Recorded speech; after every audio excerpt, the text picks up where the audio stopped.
en Veterinario en Casa. Tenemos al doctor Rubén Trujillo, quien precisamente vamos a hablar hoy de esas mascotas no tan convencionales y de las cuales diríamos, ¿es posible que alguien tenga una serpiente de mascota?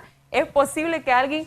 Realmente para mí es como la más complicada de tener en mi casa. Si me tocaría elegir de las que vamos a hablar hoy. Bienvenido, doctor. Muy buenos días, siempre un placer estar aquí con usted y con sus televidentes. Y sí, es más común de lo normal. Ay, es no, muy qué miedo.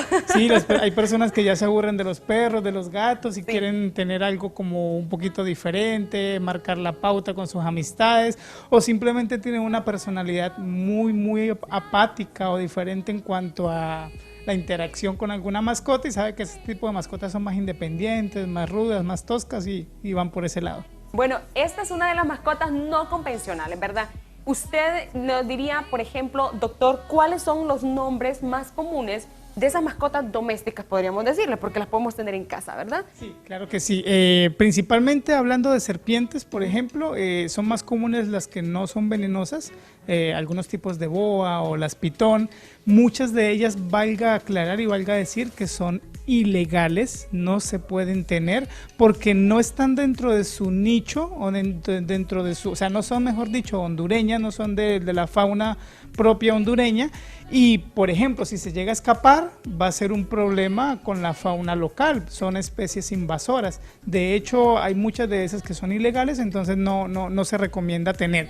Son como las dos más comunes, y la otra que no es tan común, pero que las he visto y sé que las tienen, son las venenosas.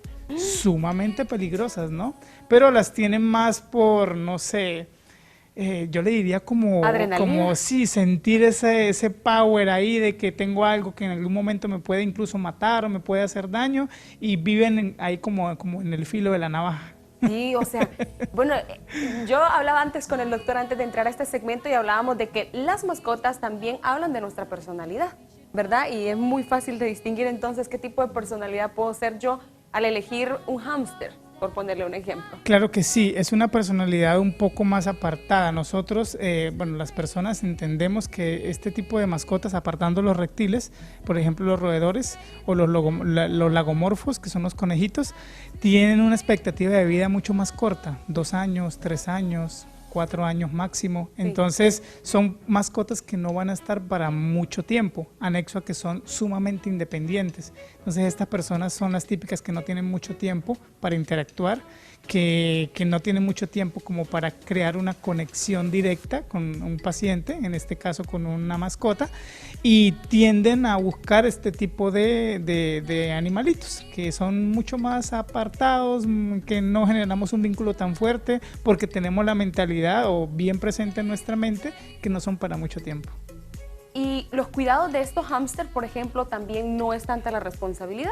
No, la parte médica es muy básica realmente. No necesitan, es un ambiente adecuado, buena alimentación, y ahí se van casi que solos, ¿cierto? ¿Comen a diario? Claro que sí, comen a diario, incluso hablando de los hámsters, se ejercitan, son más de hábitos nocturnos, esa es otra cosa. Nosotros tengo algunos tipos de clientes, por ejemplo, que sus hábitos son también nocturnos, por el tipo de trabajo, porque trabajan con entidades internacionales en otro horario, entonces tienen más trabajo de noche que de día, y se sienten acompañados por su hámster que está ahí girando la ruedita mientras ellos están en la computadora. Mire qué interesante. Fíjese que ahora que lo menciona, pues esta podría ser una opción incluso para esas personas que también les cuesta conciliar el sueño por las noches y necesitan sentirse acompañados, pero los cuidados entonces son básicos. Si usted tiene un hámster, por ejemplo, ¿verdad? Tenerle la alimentación adecuada, o no sé si hay algún tipo de alimentación exclusiva para los hámster o se les puede dar cualquier tipo de comida. Vienen concentrados especiales para ellos, al igual que la conejina para conejos, vienen alimentos especiales, suplementos nutricionales especiales, pero es básicamente eso, una buena alimentación, incluso generar un ambiente adecuado. Entre más grandecita la jaula, mucho mejor. Hay que acondicionarla con algunos aparaticos para que pueda entretenerse mucho más, mantener ejercitado, y que esos hábitos nocturnos, como son silenciosos, no generan ningún tipo de problema, pero sí generan acompañamiento para aquellas personas que sufren insomnio, por ejemplo. Mire qué bonito. Vamos a hablar de otra mascota, y no pregunté sobre la serpiente. ¿Cada cuánto hay que darle comida a una serpiente? Porque, o sea, me da mucho miedo esa parte. Depende de los hábitos que tenga cada una de ellas, pero estamos hablando de un promedio de